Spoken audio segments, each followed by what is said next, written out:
Hey, it's Phil. Before you're going to check out my Rants About Humanity episode, I also want to invite you to consider following me and subscribing on my podcast channels and my Rumble video player channel down below. You can find it in the description.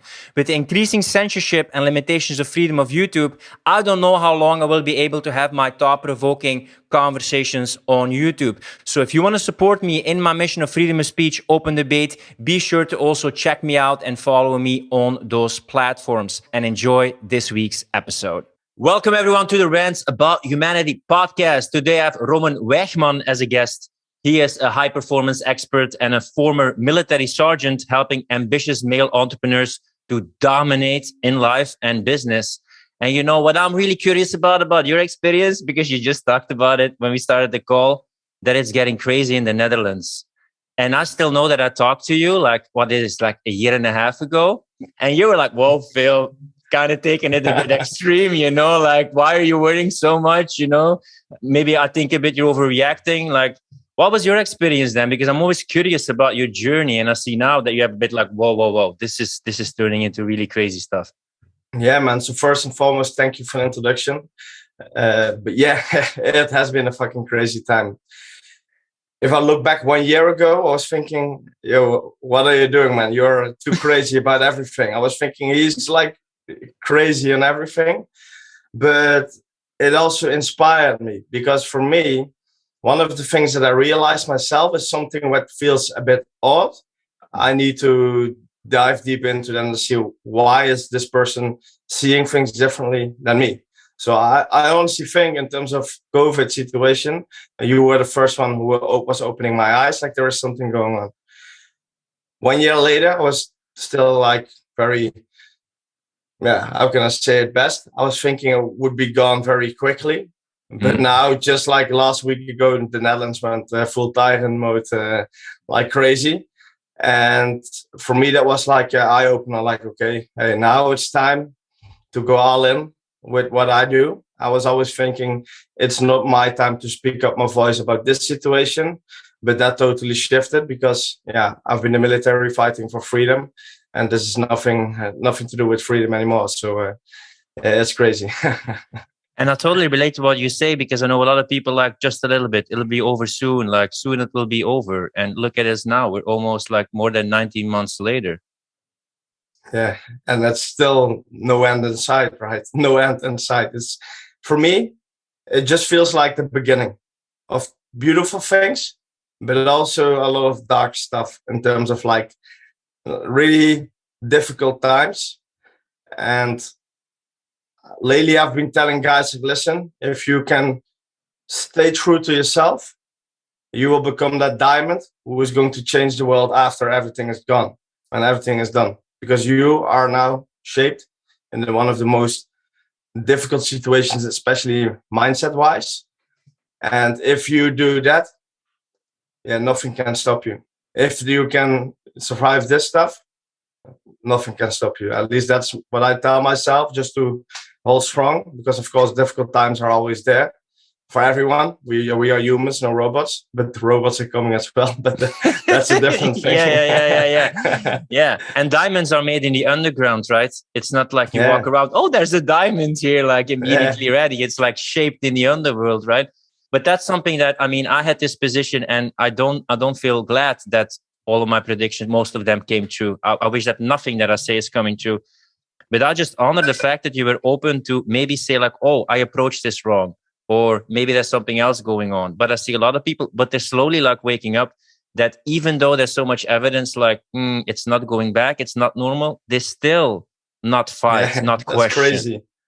That's so crazy, man. But now I also realize that I always saw too good in all the people. But that's okay. It's better to see too good in the people than too worse.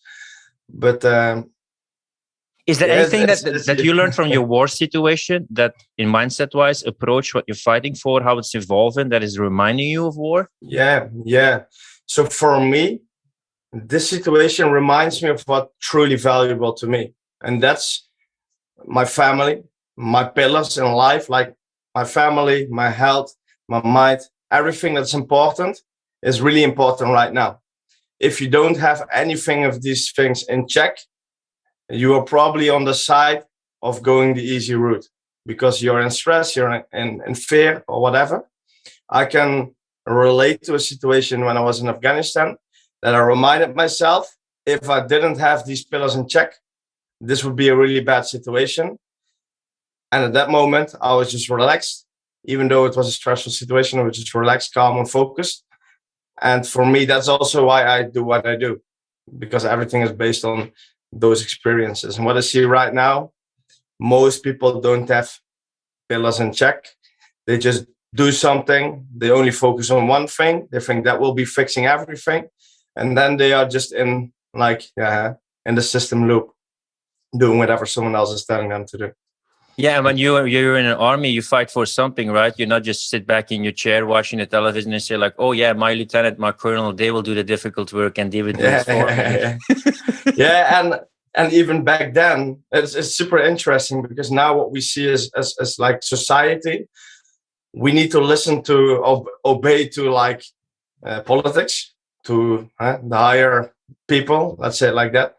And it was the same in the military as well. And the interesting thing is, we as people on the ground, we didn't trust the highest generals because they were all politicians.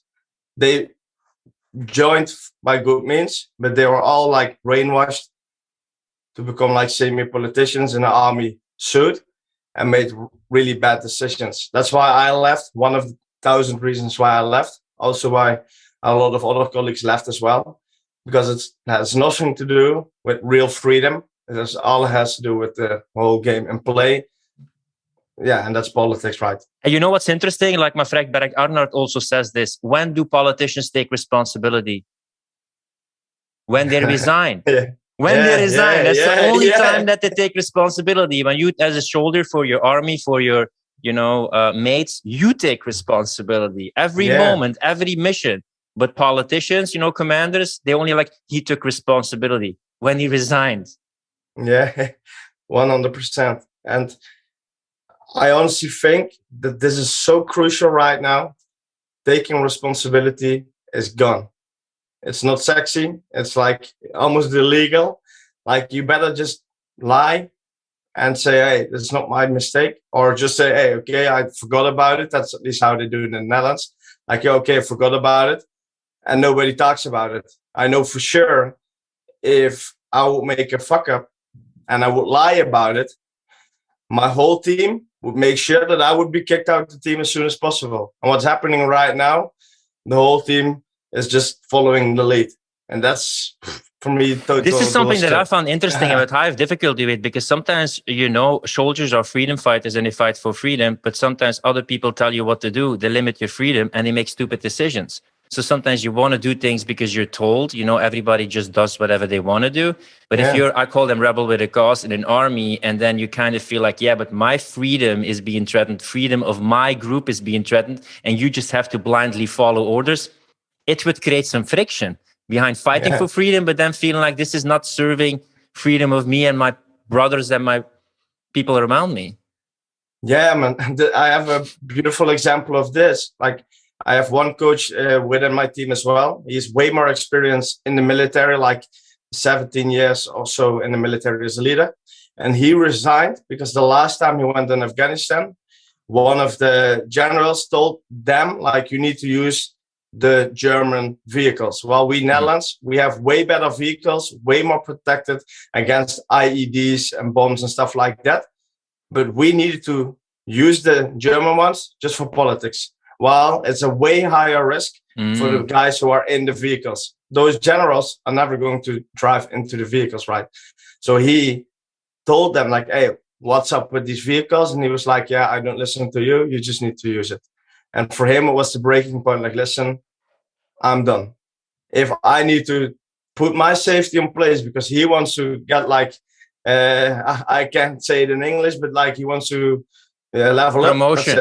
Yeah, I want to have promotion, just like the butt of his superiors, then that's what they do. And I think that's the difference between when you're on the higher ranks. Of course, it's not always for everyone. but you get brainwashed into that. Most of them. This is the thing that I found, because it has a special place in my heart for soldiers and people who fight for something, you know, but more and more I believe it has to be buttoned up and fighting for like values and freedom from within the people and within the community. But I'm really curious about everybody who fought in Afghanistan like you.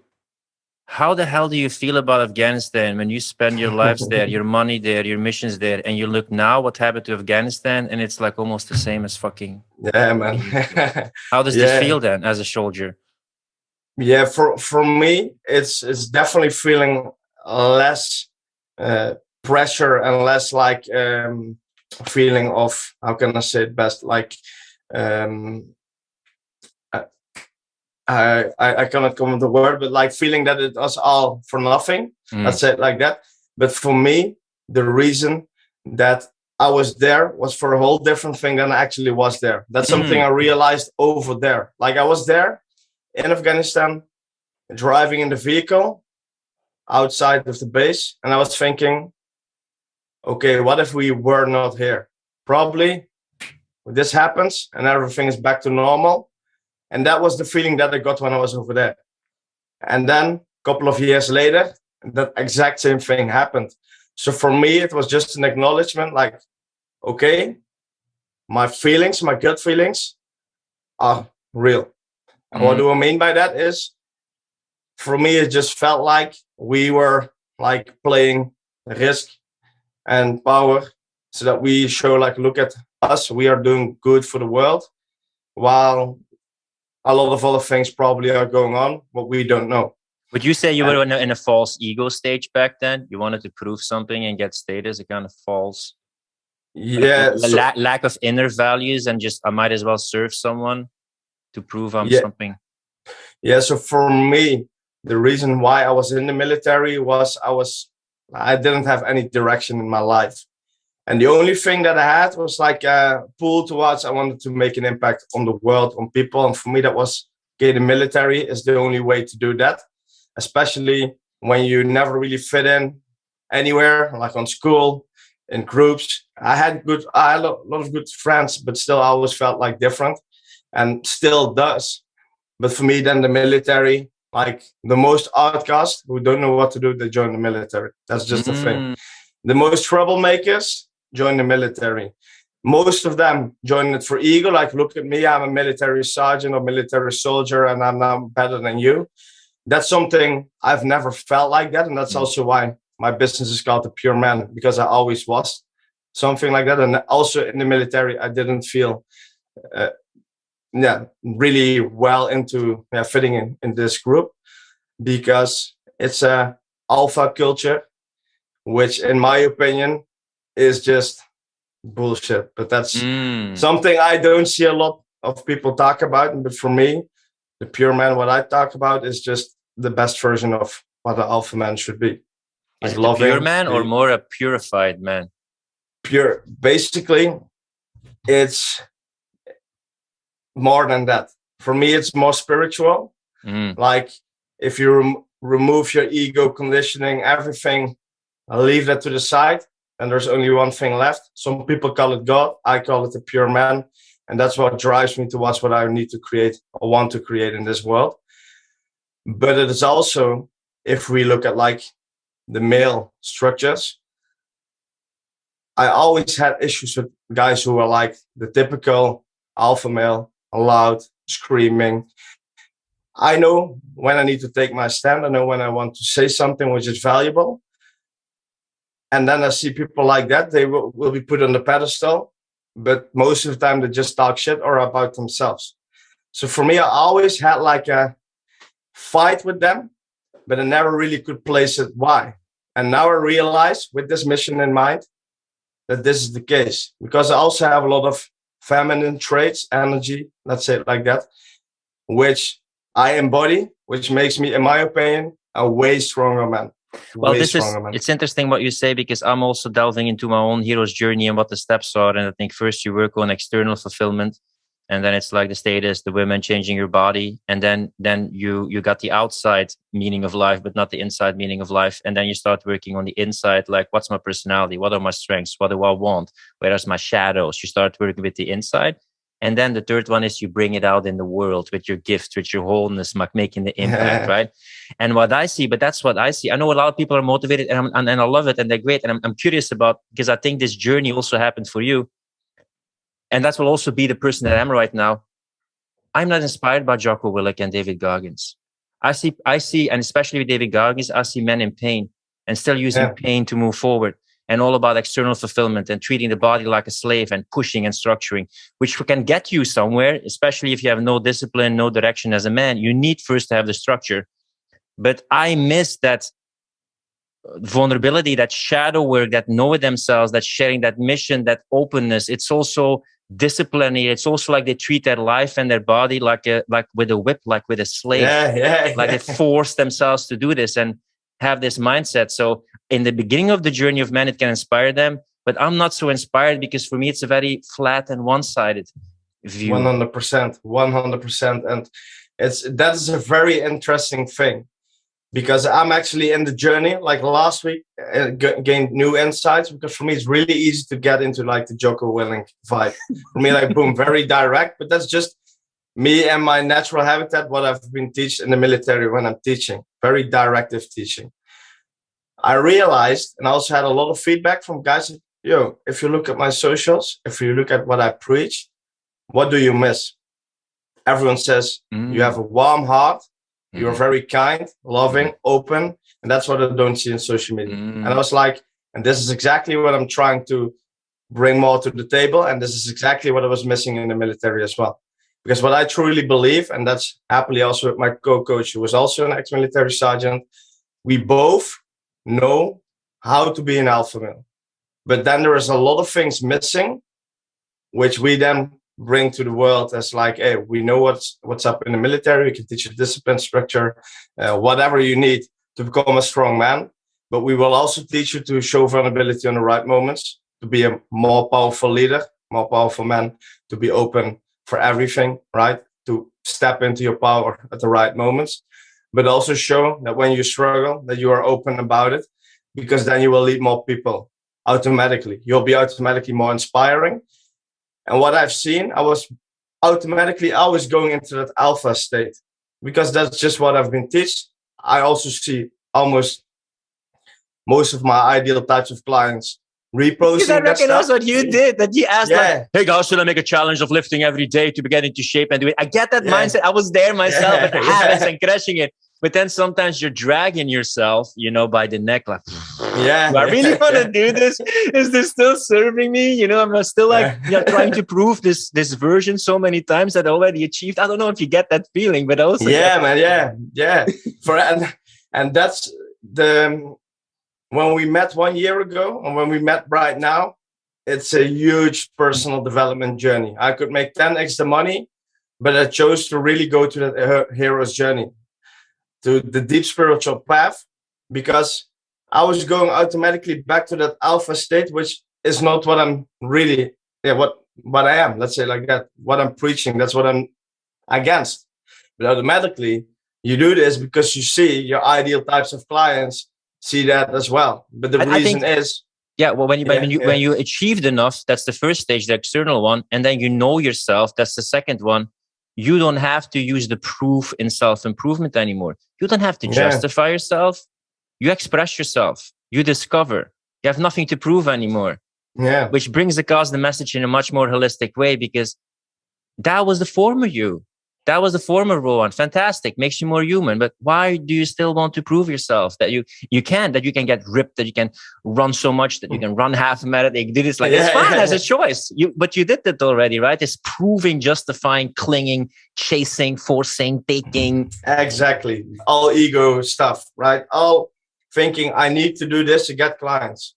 And from the moment that I was telling myself, you know what? You spend a lot of money on coaching, but you are not really following everything. And that's for a reason. It's not because I'm stubborn. I'm stubborn, but in a different way. I definitely am open for coaching. But I realized inside of me, there was a voice always saying, stop listening to what others say to you. Just create how you see your ideal business, your ideal self, how you want to be seen in the world, what you want to bring on the table. right? And from the moment that I slow but steady let go of, I need to follow them because they are successful and they have all the scripts and everything, I shifted to, no, I'm going to create from what I feel. This is my intuition telling me what I should do. What, in my opinion, is what a real pure man is all about, right? Following what he's feeling, and also justifying sometimes with his mind to make sure that it's the right balance. Instead of just only mind work and then endlessly, feeling super empty, lonely, unfulfilled. And that was huge. That was so crazy. And still, I'm still in the process, and it will be a never-ending journey, of course. But what I've seen... Thank God, yeah, right? Yeah, thank God. Yeah. Otherwise, it would be boring. But then it was just crazy because I now see way faster that people are just copy-pasting, super insecure, just always it's crazy, right? Search. Like once you start to care about yourself, people see that you care and you serve more people. Once you realize it's not about you anymore, you don't have to prove yourself and you dedicate yourself to something. I mean, I just met a guy, and maybe if you listen to the podcast, like, you know, I could sell the guy in my program, but now I'm just tuning in like, is this really what the person needs? Nah, he needs a productivity coach, and he is an ex-military person. So if he does an effort to say like, yes, Phil, thank you so much, please introduce me, I'm going to introduce him to you, bro, because you're what he needs and you can serve him in the best way possible. And I'm sick of settling for less. I'm sick of settling for less in terms of impact. I'm sick of minimizing myself. I'm sick of beating myself down, not trusting myself, not loving myself, not celebrating the gratitude. I'm just sick of that. Yeah. And that self-esteem, that's the biggest gift, bro. Yeah. That's what nobody can take away from me, man. That self-respect and that integrity. Oh my God, you can give me all the money in exchange for that. No, man, I can look myself in the mirror and be proud of myself, man. Yeah, man, 100%. And that's, in my opinion, the guys who will be a long-term player, right? I've seen so many guys make a shit ton of money real quick, but you see they are full of lies. They are so insecure. They are okay with 50% success rate. Yeah, for me, that's like a no-go. I'm only wanting the best for my clients. This is also a bit of my military sergeant mindset. Like, yo, if you join me, you are part of the team forever. So I'm not going to let you go. Of course, after a couple of months and we're done with coaching, but you will still be a brother for life, where when necessary, I will be there for you. And I see in the industry, it's like quick money. I don't give a shit about my clients. If I get money, it's okay. And you know what's very prevalent, and dear Prius and Martin, also for you, I noticed this when I was a productivity coach, high performance mentor. You did also the same thing. The easiest people to sell to are young, insecure boys with no father figure, and they have no masculinity in their life. They will buy everything. And there's so many marketeers who sell them like, this is what you need, this is what you need, you know, and they see as a father figure and they're so easily misled. It hurts my soul, but it happens so much, especially in the pickup seduction industry. They are just being misled. And I noticed this, and people come to me like, I want to set goals, I want to be disciplined, I want to develop habits. I notice the patterns that it's often men who lack masculinity, lack father figures, lack strong father figures in their life. I saw it all the time. Well, it's a common trend what I see with most of my clients, and most of them have like a father figure, but especially the lack of emotional connection is huge. Like I come from a divorced family, and for me at the moments that I needed my father, he wasn't there, and that's okay. But now he's definitely there for me. Every single week we have a call, but we are like deeply connected. Like emotionally connected. And then when we see each other, we hug, we give a kiss, like really deeply connected. My friends say, hey, the bond that you have with your father, that's beautiful to see. For me, that's just a mirror, like, hey, maybe you should fix your shit first, right? And I see that with almost everyone, because most of our, like, let's say the dads of my clients, so from my age, I'm 27, let's say the 50, 40-year-olds, they've been taught to work hard, provide for the family, and then you're a really good man. It doesn't matter if your wife then wants to leave at 40 years old or don't want to have sex anymore. And that's not your problem, because that's her problem. You provided for the family, you work hard, so she needs to fix that. And for me, that's like mind blown, because it's his responsibility to also make sure that he's emotionally connected with his wife, with his children, so that he can be a powerful father who can show them what a man is, how to protect and provide for the family, and also give the right direction and in the seduction way to the wife, so that it's always a really strong relationship. And it's not that it's only for the man, of course. I'm not like the typical old school guy, but I truly believe that definitely from that old school thinking, there's a lot of things, truth. And yeah, also one thing that I I dive a lot into is like, and I'll use the word submit here, but it's a voluntary submission that the women voluntarily submits to. Oh. Wait a sec. You see, it's alive, man. That a woman voluntarily submits to a man leadership, because sometimes a woman wants to trust that the man has the vision in mind, can protect, but that also is a man whose leadership is strong enough, whose vision is strong enough. And then you have a great energy of a woman who can let herself be free, express, be in the moment, also be a bit more emotional than the man, and really say like, yeah, my guy is leading me towards a mutual strong vision. Yeah. And also, if I look at my own relationship, it's exactly like that. And she also puts me back on 2 feet in terms of like, when she's in the moment, she's emotional. It also makes me a bit of emotional, feel like, okay, hey, this is you being a human as well. Deeply having that connection, being on the same wavelength, and just be there for each other, showing a bit of vulnerability, like, listen, I'm not emotionally unavailable, so I just keep crying and a hug, but more than that. And what you then see is you will be way more fulfilling. Like if I look at myself in the last 3 years since my relationship, I've been a total different person in the best way. Most guys change and they become submissive to the girl because they are like super simping on everything, right? Settling down, yeah. Yeah. And for me, it was the opposite. Like I always tell her, because she's telling me, oh, you've grown so much. I'm just right now in the moment that I'm struggling a bit. Please don't walk away, like that insecure stuff, right? And I said, listen, you made me the man I am right now because you showed me unconditional love, and that whatever choices I made, whatever direction I was searching for, and you're always supporting me. Without that, I was still searching for something. With that, I now know what my mission is, what I want to create in this world. And without you, probably would happen, but took me way more time. Because the only thing that I really need is someone who unconditionally loves me and shows me what real love is, so that I can give it back, but also really stand in my personal power and the moments to execute on the things that need to be done. Yeah, what I think is a very powerful combination is if the woman voluntarily submits to a man's leadership, and then a man devotes himself or commits himself to his mission, to his values, and then you have a woman who also loves you, being on a mission, supports you, and just get aroused by that, and you have that kind of combination. That is very powerful. Super powerful, yeah, super powerful. It makes everyone better in life, because you only need to have one person to believe in yourself. Everyone says you need to have yourself to believe in yourself, of course. But one man is no man, in my opinion. This is the same thing. I had this discussion, and I think it's bullshit. I had to talk about it with Alison Armstrong. You should read the book, by the way, Queen's Code and Keys to the Kingdom. You also love it. I think it's bullshit that everything that you want from the world, you can give it to yourself. I think some things you can get from interaction with the world and other people. Exactly. Without relationships, life is worthless. Yeah, we are social creatures.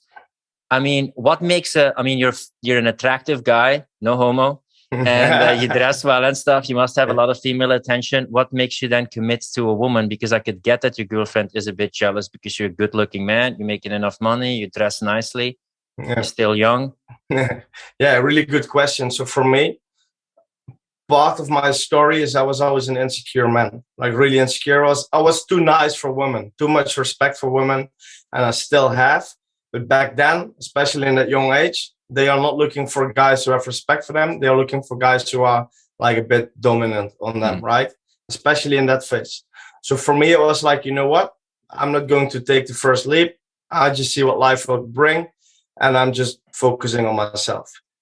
Fortunately, I'm not the ugliest person in the world. So I got 2 times in a relationship. After 6 years, broke up, and now found another one like real quick. And for me, I always valued, how can I say it best, like finding someone to really create something with. Like I've never been a guy who was chasing women just for quick fucks. I was quite nice in that situation, and I was always insecure about that. Like everyone's doing it, and why I'm not doing it, because I'm not really ugly, right? But it also made me the man who I am right now, and also made my mission even stronger. Because if I look at myself, my true mission is to make men and women basically help them stand in their personal power so they can become better leaders, inspire others, leading by example, but also really making sure, and this is the most powerful point of it, is that then less divorces happen, so that less children will stand alone with split families, because that was my situation. And I love them for making that decision, because that makes my mission so strong and makes me so strong as a man. But now I want to make sure that when people are really authentic to themselves, stepping in their own personal power, they make the right decisions. Because if you are insecure, if you're not really knowing who you are, you're in a relationship and you're identifying yourself with the relationship until you wake up. And then you probably have children, and then your children are the ones who are sacked and have a problem, right? And because they can have a emotional or mental problem years later. For me, everything worked out well, but still, if I can fulfill this mission to help men and women step into the personal power by first focusing on the men and also on the women, then I honestly believe that less children will be left alone. And because I was not a fuckboy, let's say it like that, I truly know why relationships are so important. I've been in a 6-year relationship now, 3.5 years already. And for some reason, I'm really good at it. But that also makes my coaching and everything that I preach more powerful, about talking about men and women and the connection between both, to make it super strong. So yeah, because a lot of people in your coaching industry, if you talk about the seduction, masculinity, etc., they say work on yourself, build yourself up, fuck some women, learn how to approach women, and just live the lifestyle, and just think about settling down in mid-30s, because then you will be the status symbol that has a lot of options. You know this story, right? Yeah. And that's I get why they say this, but I never really truly believed in that. I never really aligned with that. And also, they also probably don't believe that you can be friends with women. I truly believe if you can open yourself for friendship with women and not going out for dinner every single week, but just have a good connection and talk once in a time, I truly believe that you can connect way better with like the feminine side of you, which can be super powerful to help more people. And this is actually that's something I experienced myself, because I was never a fuckboy. So I really always took a distance from women so that I make sure that I don't fuck it up. I fucked it up twice in my previous relationship because I was that insecure. I was that guy who was like, yeah, I need to be that alpha who is also fucking around, stuff like that. After breaking up with the relationship, I realized, no, this is not who I am. This is not what I stand for. I'm going to do things differently, talking from the truth from the day one till the end. And also opening myself up to women. And this is something recently happening, opening up way more, because I really felt like I want to spread more love to women, and not in an intimate way, in a sexual way, but more like I have so much self-love. That sounds maybe crazy, but so much self-love, and I see they lack a lot of self-love. So I want to give it to them so that they can rise up, be super powerful women with a strong man on the side, strong family, happy children, strong children, right? Something like that. And it's definitely difficult for her, or not difficult, but more like new, because most of her girlfriends have boyfriends who are like scrolling on socials, liking chicks, while their own girl is insecure. And in my opinion, focus on putting your girl in her power and in the limelight so that she can shine a feminine on you, and you will be a way more powerful man. But most men do, they lie about their desires. They hide them because they are afraid to see confrontation or to hurt them or whatsoever. And then this is like a coping behavior, and then they cheat because they stack up this like internal desire so much. While for me, it's like I'm opening up for women in a good conversation, having a good chat, dinner, whatever.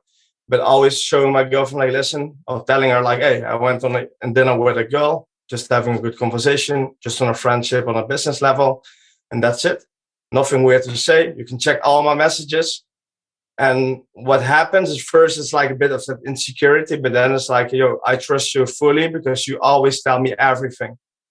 And for me, that's something I don't see often. And that's why I just want to be all in with that, because that's a bit of that rebel inside of me who wants to do things differently, right? I don't just want to follow the crowd and go with those like weak mindset man things, like you need to fuck around till you're 30, then settle, and then you're a cool, high status value, whatever man. For me, how I value man is a bit of like a boy pronoun, let's say like that, because it's bullshit, in my opinion.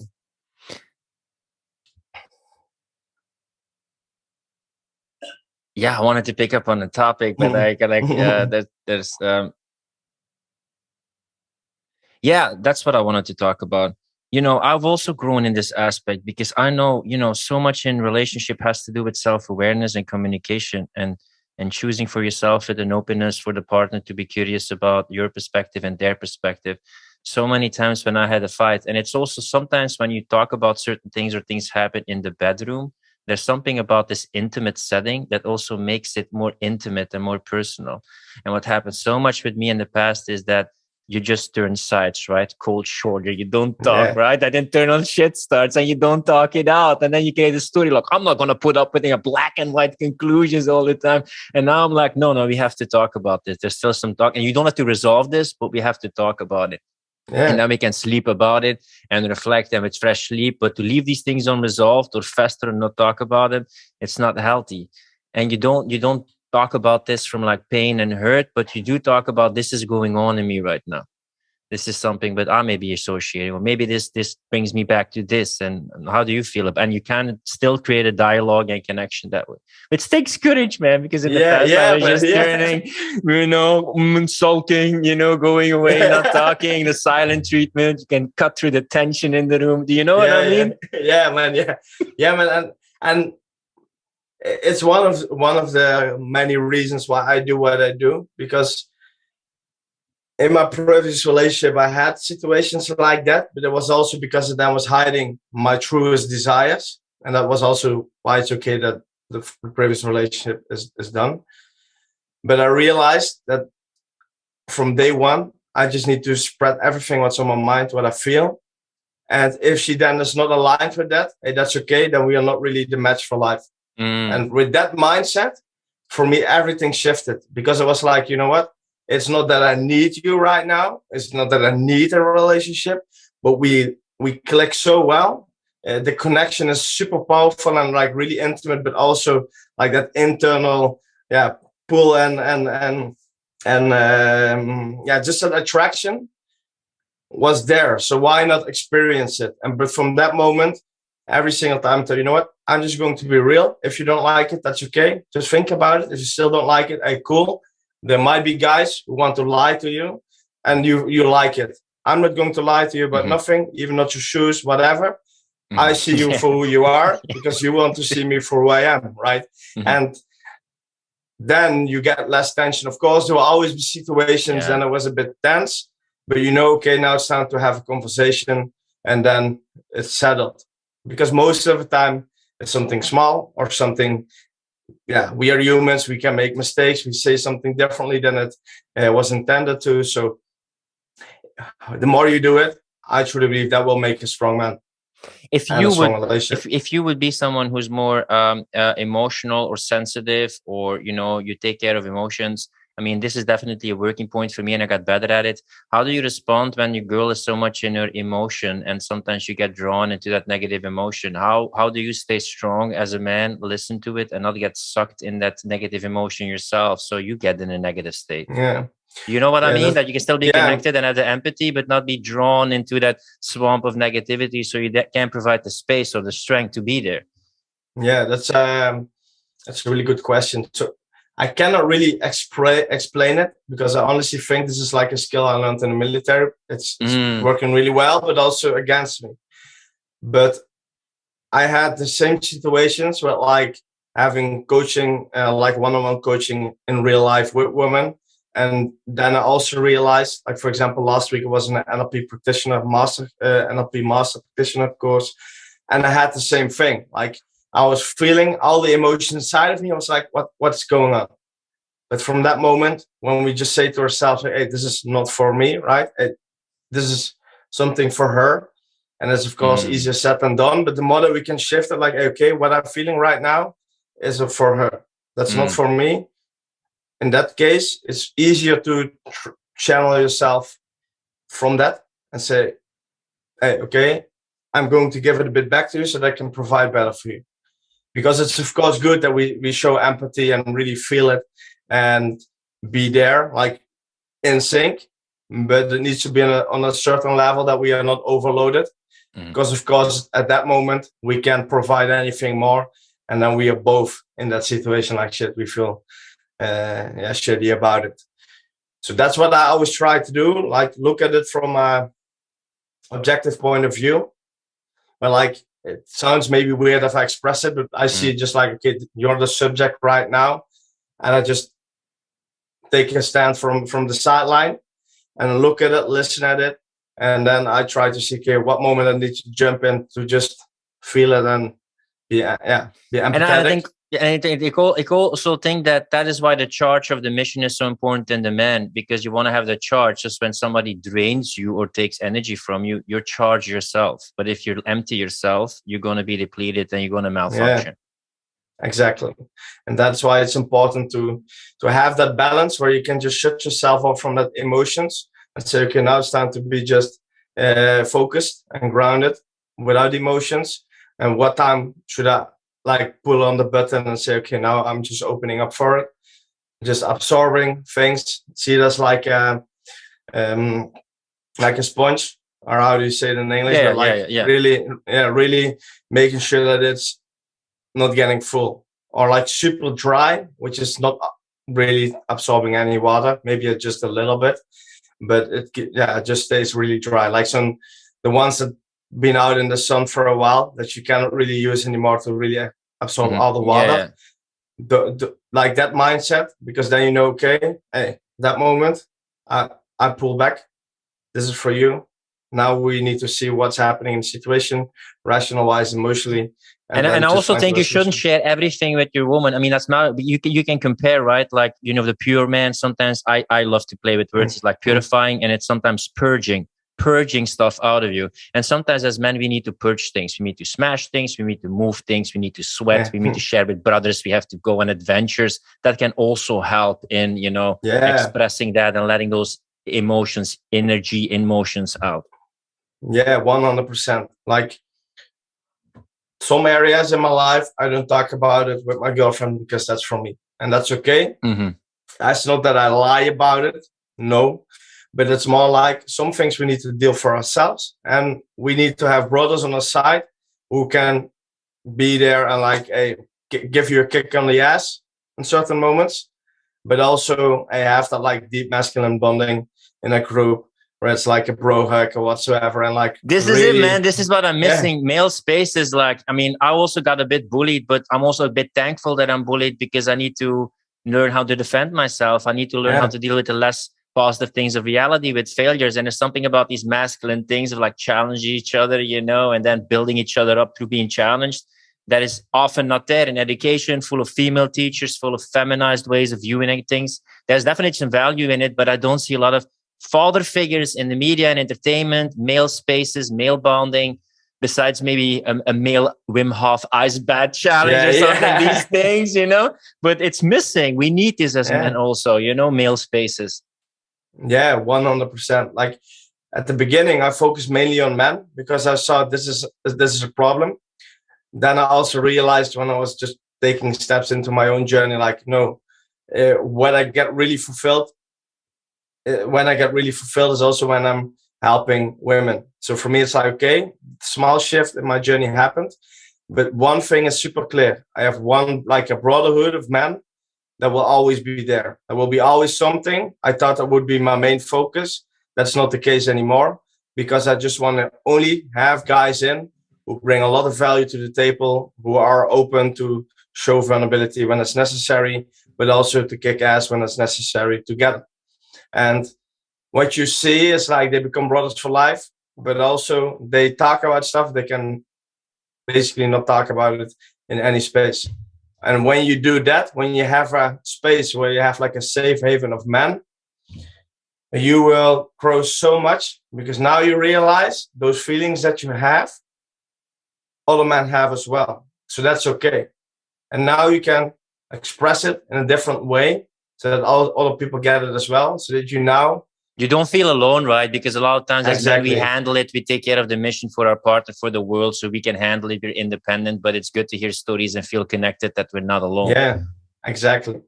Exactly that. Because we just carry a lot of pressure. We all want to carry the weight of the world on our shoulders, and that's not what we need to do. But that's what we automatically start to do, because one, that's just what society pushes to, and that's okay. It's also part of the mission, right? But if we don't have a mission and we still try to pull the weight on our shoulders, hey, then that's a problem. And if you then see like, hey, this is not for me, you have your part, I have my part, and together we are pulling everything up, then that's huge. Because hey, what I need to do right now, I cannot do it all by myself, and who is here to help me? And that's where, basically going back to the old principle, one man is no man. A team is always better than one person. That's something we always said in the military. When we needed to do something, one man is no man. So we always do something together, always. And that's so powerful, because if you then look at society, it's all focused on one man. And that's why it's so broken, because if you put two men together, they're 10 times stronger than one man, right? And if you then focus on connecting those two together to other two men and then create a group, they can do so many things that, you will see that it's a huge thing. Yeah, sometimes it's seen as like weakness, and you have to be stoic and carry it all yourself. There is some value in it, but we can be so much focused on impression that we don't express, that we have so much ideas that we never express them. I will delve a bit later into your journey, which I found like interesting, especially like online. It reminds me of that story of the two monks in Buddhism who were crossing the river, and it was flooding, and one of the monks took the woman and took her to the other side because she needed to get the other side for the village. And then the woman is being dropped off, and then the other monk, normally they have a vow of silence, says like, "Oh my God, you picked up that woman. It's forbidden by your religion to do that." And then the other monk said like, "What are you doing, brother? I put her on the other side. You're still carrying her."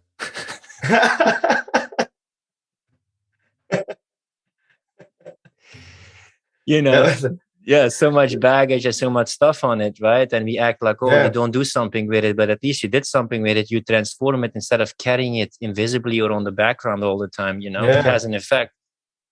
100%, and that's what most men carry is what most people don't see. That's also, you also know a lot of men, high suicide rates, stuff like that, all because of this. Mm-hmm. No mission, feeling empty. Always, especially right now with feminism, is like the hype of the last years. Men feel like, I'm not necessary anymore. Toxic masculinity, not useful. Because what you're saying could be mistaken, like men have to become more feminine. No, you can become more authentic, vulnerable, share. But what often happens a lot in spiritual circles is, how can you become a better man? Just become more feminine. It's like, no, men also still need some strong masculinity. Yeah.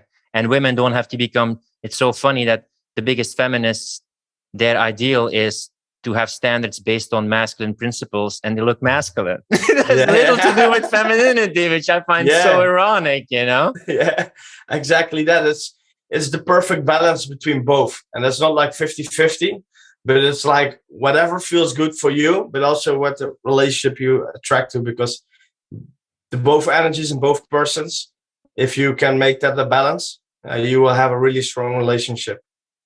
And if you as a man pull too much to the feminine side and your woman is too much masculine, it can work, but you will feel really left alone in society because you feel like you're not really fitting in.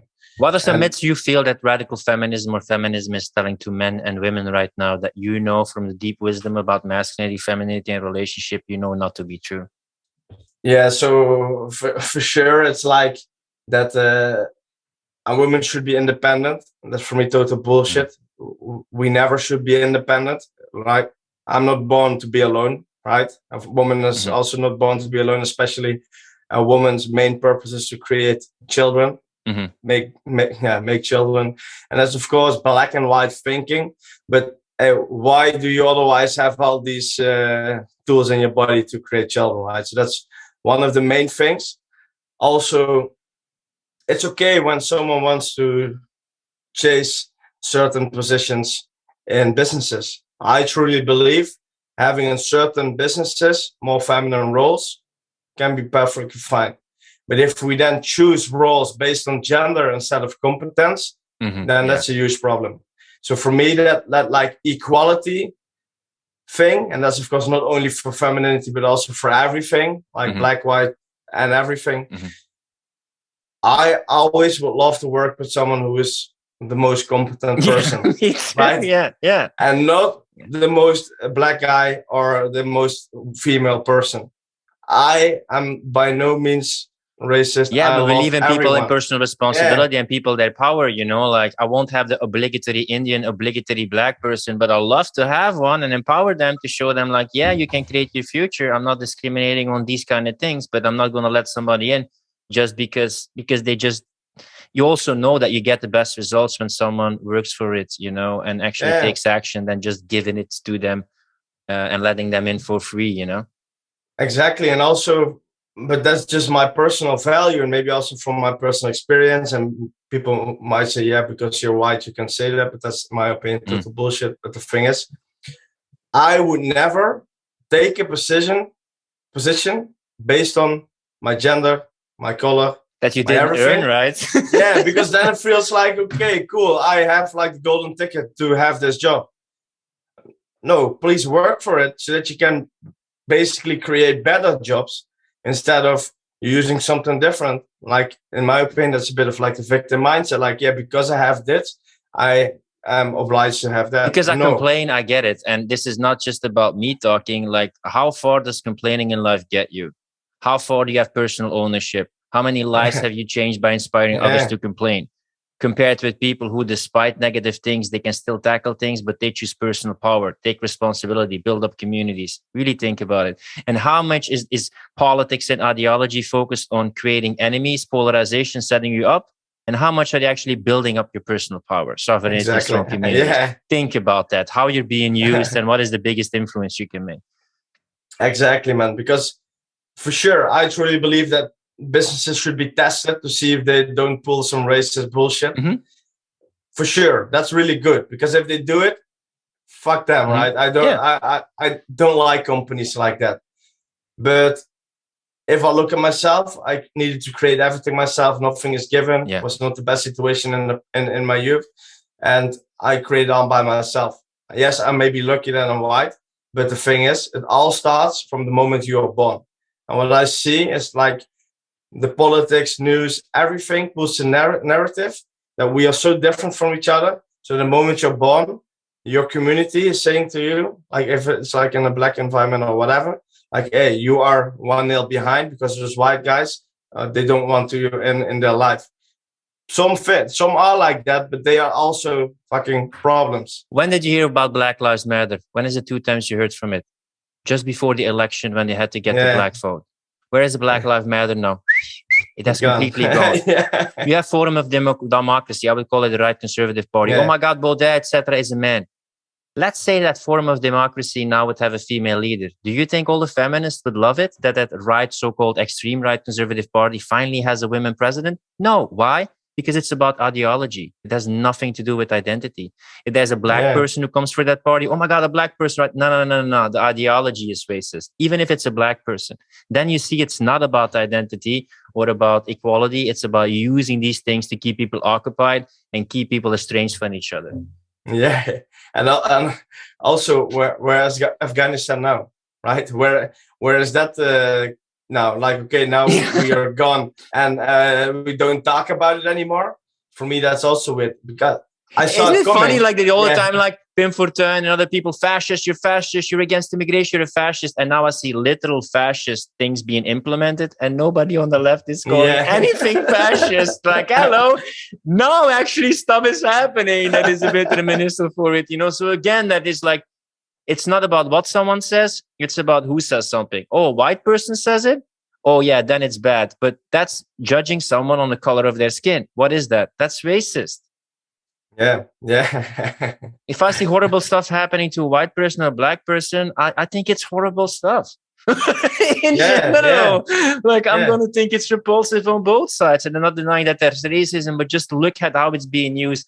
All the mainstream institutions, communication scandal, I'm going to make a video about it. Every mainstream institution ends up doing the exact opposite of what it was meant to do. Education keeps you dumb. Communication channels shut down communication. Banks steal your money. All the stuff that we have right now. Healthcare keeps you sick. All the stuff does the exact opposite. They don't create bigger, better, healthier, stronger, more fulfilled people. No. Keep it independent, triggered, anxious, stressful. And that's where our tax dollars goes to. It's so sad. So that is why I believe in movements, in values, in communities, and going local, and going back to the basics, and connecting, more human connection. I mean, we talk right now, more human connection instead of digital connection. Yeah, 100%. Like, I just got a meeting with a guy, it's like a friend who has like a local gym. And we just had a conversation on the same kind of topics like we had. And it just felt really good. Without any judgment, we're like, hey, we are open for everyone. But we also need to connect more, because that just feels good, and not in terms of like trying to pull ourselves deeper into the rabbit hole, but more like, hey, this is what I feel. Do you feel the same? Oh, okay, cool. We share some values. What do you think about X, Y, Z? Hey, this is what I like. This is what I don't like. And that's just normal conversations. I was a person who would never argue with someone because I felt like this is a waste of my time. And now I'm the total different side, because the thing is, if you don't have an argument, they always think that what they feel and think is the truth. And you don't have to prove you're right. But if you don't say what you feel or think, then you just keep everyone blind. And then when they come to you, say like, you are different, fuck you. You never talked about it. So of course they think about it. And that's, the more you speak up, the more that you just have normal conversations. You speak up with like no expectations of changing someone. And that's how life should be. We don't have to be always aligned 100% with what we do and believe. That would be boring, right? We just, you know what I find interesting about you? And sometimes I was like looking at it like, oh my God, Rowan, what the hell are you doing? Because your whole journey is like a year and a half. You were like, when you were on social media, and I respect the hustle and implement, and you were like changing your bio and banner every fucking 2 weeks. Then it's leadership, then it's productivity, then it's this, then it's this. But I kind of like value it that we're willing to do the whole like implementation and feedback stage that not a lot of people are willing to do. Yeah, that was me, man. And yeah, I just see it as like a funnel, especially when I began, like on the top of the funnel, and slow but steady, fat has been shedded, and slow but steady, it's easier to slide down. And every single time I see something, and it's not like, okay, especially at the beginning, it was like shiny object syndrome 100%. But now it's more like pulling myself away from my mind and more into my feelings. And the more that I do that, because I build a really strong trust in my gut and my intuition, it's like, okay, boom, this is the path I need to follow. And then some experiences happen, which is like an acknowledgement, like this is the right move I take. And I didn't think about it. I was just feeling what I needed to do, went all in with it. And it's super interesting because I think I have 10,000 headers on Facebook and pictures on socials, where it's all different text, every single time thinking that would be the golden key. But the golden key is just taking action and then seeing like, what's the thing that's not really aligned, making small adjustments, asking people for feedback. I sent you also a shit ton of messages in the last year as well. Like every single time was something like that. And be open-minded for the feedback, because every feedback is good. Doesn't mean you have to do something with it. But if you are like stepping in ego, like this is what I should do, and if you don't like it, fuck you, then you will not grow at all. And for me, it was like, if I want to fulfill my mission and journey, I always need to be open for feedback from people who I see do something better than I do at this moment. And if I don't ask for feedback, even if it's free or paid, whatever, doesn't matter, that's something you can use. And how do you stop your shiny object syndrome? Because I know you're a crazy motherfucker. And a curious motherfucker in terms of consuming everything and being all over the place. Yeah, man, that was a difficult journey, because I'm a military sergeant, so I've been learned structure, discipline, things like that, but that's just not my natural state. My natural state is super passionate about everything. And that's very easy to get into, like, shiny object syndrome. What I needed to do is go into my stubborn ways and fall a lot, like hit my fucking face a lot. And every single time was like, go back to the drawing board thinking, okay, what's going wrong? And then remove one thing. And then slow but steady, what helped for me, what most guys do with goal setting is like set 5 or 6 goals. And what I realized for me, if I set 5 or 6 goals, I'm just going to do shiny object hopping between those goals. And I would never really achieve one of them. Throwing shit on the wall and hoping that something sticks. Yes, exactly that. And for me, it was like, you know what? I'm just going to make one focus, one goal. And I make a shift of what kind of projects do I need to set up, create, finish to achieve that goal? And what kind of identity do I need to adopt to achieve that goal? So then, like an identity thing could be going to the gym 3 times a week, but then I'm just focused on the input, not on losing 10 kilos or whatever. It's like, okay, taking a day off on the weekend is helping me make X amount of money. Chilling with my girlfriend is helping me, making me X amount of money. So everything about that, about the identity and project path, helped me be really aligned with everything what I do is focused towards that goal. Even if it's not right business at this moment, it's still aligned to help me focus towards that goal. And if I didn't hit it, okay, I just needed to make some small adjustments in those 2 things without hopping all the time. Yeah, I call it the hits I still have my high performance stuff, the hits, the high impact tasks. And a lot of times, if you want the secret of planning, that's simple.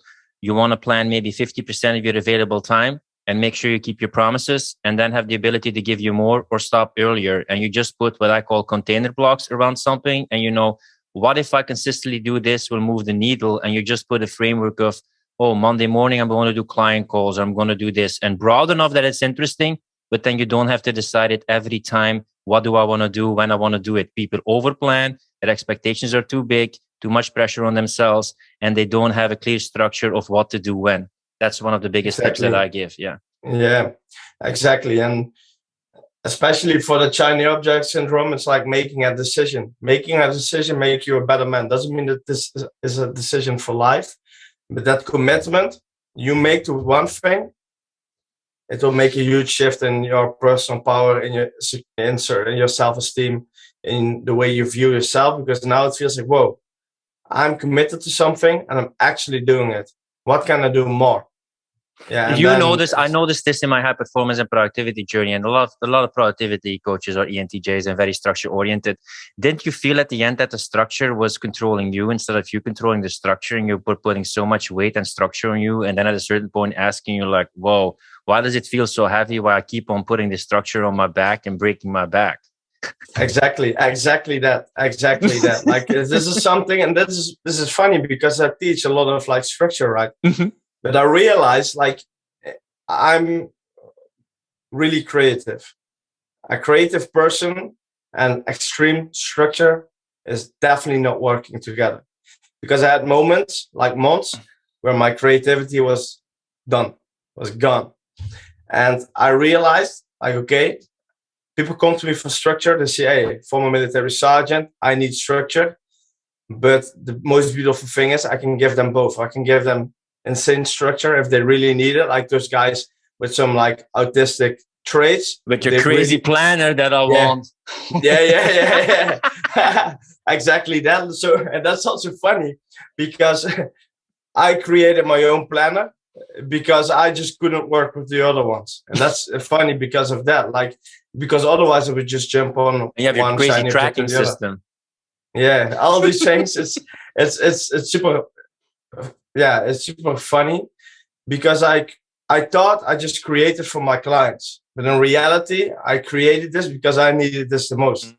Because I can easily teach structure and I can hold you accountable easily. But if I use this for myself, it didn't work. And that was weird. I was like, dude, I'm the coach who's teaching this, but it wouldn't work for me. But then I realized I'm not exactly like my clients. Some would be working very well on it. Some definitely didn't. And for me, creating these tools, I realized I also did like the strength finders test. And my number one strength is competition. And now I realized I created this tool to create competition with myself. Yeah. And all these things, now I was like, whoa, okay, my 5 strengths are all my tools. And every single tool was basically focusing on one of these strengths. And I didn't know it. I was like, okay, now I get it. Yeah, and let's also be real. I'm going to talk to all productivity coaches, and for everybody who listens to this and want to have more discipline and commitment. And every freaking coach is a freaking hypocrite. Yeah. Because they don't follow their entire teachings. So all those productivity coaches, they say, plan your day, do this, do the quadrants, do this, hit it like this, and the Pomodoros. Yes, they can do it, but I promise you they're not doing it all the time because you can't keep it up. So if you can keep some of these things up and they work for you, that's more than enough. That's fine. Because they do this image like, oh, efficiency machine, right time journal, the next day, this and this, plan this, buffer blocks. Yeah, I know I do a lot of this, but to keep this up all the time, yeah, I'm partly a hypocrite because I can't keep all of this up. And most people are this way. Exactly. You need to have flow in life, man. You cannot create flow by making yourself trying to be a robot. You also exercised a lot. Didn't you notice that by doing less and leaving more space to just relax and feel like, do I feel like going to the gym, and just following all your spontaneity and then maybe crushing it in the gym, that you look maybe a bit less, but not a lot less, like when you went to the gym every freaking day and crushing it? Yeah. And that's just, and that's, I always say to my clients and to everyone I talk to, focus on one thing you're naturally good at, because every principle can be applied to almost every area. So for this with the gym, if you take a bit time off in the gym to more relax and rest, see what it will bring. Because you can use the same principle in your business, and what you will see, you will be way more focused in the work that you do. You get way more stuff done and also better results while doing less. But we put always so much pressure on more is better. And I know more is less. It depends on what kind of situation. But sometimes we just need to go to a space or area where we're naturally good at, or it feels really easy for us. And then just test some things. And then try to use that same principle in business, in relationships, or whatsoever. And you'll see it's almost the same, but of course a different outcome in a different area. But it's very easy then to use that in other areas. This is also why know thyself is so important, because my definition of scaling is doing more of what you love to do and less of what you don't like to do. You don't have to become a copy of a copy. When you do things more, there's only 3 things you should do. One thing that brings a return on investment. Sometimes as a coach, that's money. That's what you're naturally good at, or that what you love to learn. Exactly. All the stuff you should purify and get out because it's not serving you the mission that you have. And then I had a system in high performance. You have this. Way back in the past, I had a model that was called Be Brave. And the first BE stands for beliefs and experience. Your beliefs influence your experience, and your experience influences your belief. And then you have brave, which is the attitude, be brave, you know, be bold. And brave stands for body, relationships, action, values, and environment, right? Yeah. And a lot of people have just one pillar in their life that they feed. And I then put it into 10 things like physical health, mental health, fun and recreation, social relationships, romantic relationships, spirituality, finances, career, etc. And when you put everything in one pillar, and when then it goes away, it's like people who attach to their body, relationship, their whole world crumbles down. But these things also influence other aspects in your life. So most high achievers, aka chronic overworkers, workaholics, but it just sounds better. They think that they achieve the best and show up the best by giving everything to their work, their business. But if you would also work on fun, recreation, spirituality, your relationships, it will also nourish that other aspect you want to excel in. 100%. Most of the time, people come to me because they want to scale their business, and I put them in another area. I just say, listen, because I have 5 areas, which is character, which is all about the mindset, and core is all about spirituality. Capacity is all about health, body, energy, then cash and connections. And if you then focus on all of them, or at least one of them, and the rest is okay, you will see the rest will grow as well.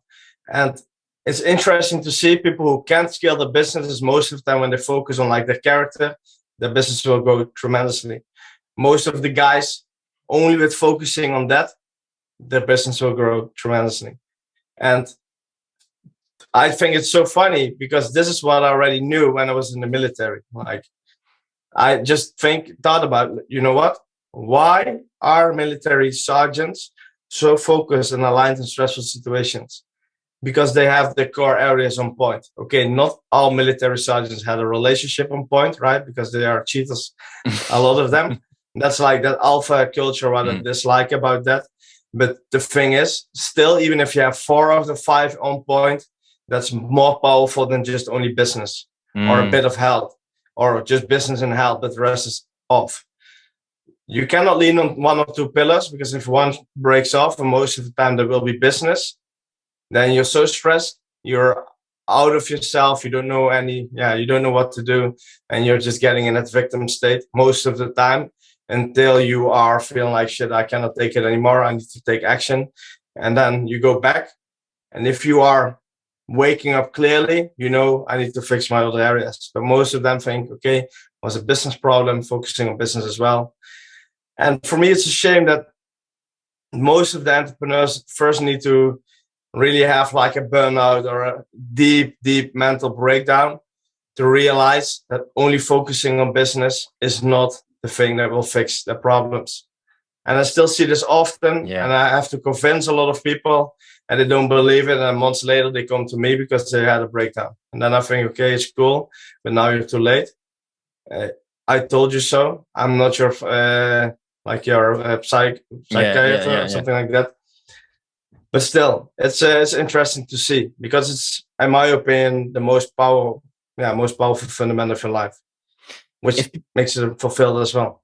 If people want to become a pure man, have a pure relationship, become better at pure performance, where can they find out more about you and all the work that you do? Yeah, so for me, it's mainly on my Instagram, 𝗏𝗏𝗧, which is just basically my name. There I'm going all in on Instagram lately, so that's where you find the most valuable information. There will be also links what you can see more about the products and everything that I do. But what I always say is, when you see something that's interesting, or also based on this conversation, and you feel like, I have some questions about what you said in the conversation, feel free to send a DM.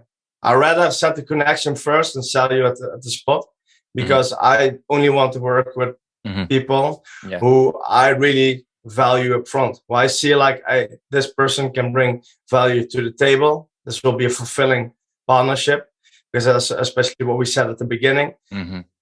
What you said as well, like, hey, we can work with everyone, but that will be a shitty job. I've not become a coach to take your money. I've become a coach to make sure that you will make a tremendous transformation in your life. That's for me the most important value. But if I see that you're not ready for that yet, I will never sell you anything, even though it's easy. Last question that I have: what do you think of this quote? Strong men create good times create weak men, weak men create hard times create strong men. Yeah, I honestly think that's a super powerful quote. It's, of course, also you have a book which is called Hard Times Create Strong Men, something like that. The book is not really 100% aligned with what I truly believe in. I'm more a fan of like The Way of the Superior Man. I even have it just here because I'm rereading it. David Data, yeah. But, it's, in my opinion, stating way more about masculinity and what a man should be than that book. But I truly believe that you need to go through difficult times first to really discover yourself. Like, my pains in the past and my pains in the future will make me the man who I am. I see my pains as the most beautiful gifts that I got. Medals. Yeah, exactly. Also, when I'm speaking in front of a crowd, I always first tell, like, my accomplishments, and then I say, don't listen to that bullshit. Yes, it's the truth, but what really makes me, and then I make a list of all my struggles, because I truly believe if you've been through a lot of struggles and you face the fears, the demons, and you know how to handle it, you will be a way better man, a person, coach, leader, husband, whatever, because you are not afraid to face it, right? Because if other people don't do it, who's going to do it then? If you step up, proactively doing that, you will always be up front. I want to thank you for being you and speaking your truth and opening up and creating strong men, strong relationships, healthier, happier, more fulfilled families. I love to have you in my network, and I can't wait to see you build up your brotherhood. And thanks so much for being a guest on this podcast, Rowan. Yeah, thank you for having me, man. It was a blessing. If you like this podcast, don't forget to subscribe and support our mission of freedom of speech. With increasing restrictions on fundamental freedoms, we believe that now, more than ever, is the time for you to be an online coach or consultant and become independent from the system. That's why we created the Client Closer Academy. Learn how to consistently enroll clients and join a community of fellow free thinkers who value personal responsibility, speaking their truth, and making an impact. Find out more at clientcloser.com/academy. Rant over.